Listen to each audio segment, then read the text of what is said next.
justifikim të mbroni banditë si këta. Zoti Besha, si do vijë aksioni? Do të eci nëpër Tiranë apo ka një plan të qartë? Planin ndiqeni dhe raportojeni qytetarëve se ju e patë se si Tirana ishte edhe Shqipëria e derdhur një lloj si në 20 shkurt të vitit 91, Edi Rama është i pa shpresë.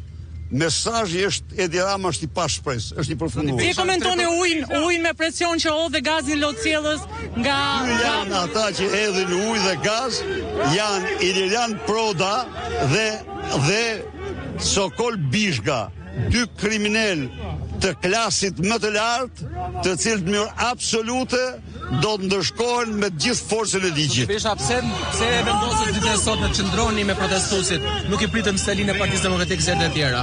Si? Pse qëndruat sot me protestuesit? Pak më vonë detajet tani. Si, bravo, po. Sepse herë të tjera i pritën seli. Se skenari ndryshoi. Sot doja, po. Është ta mbledhur një. Bravo.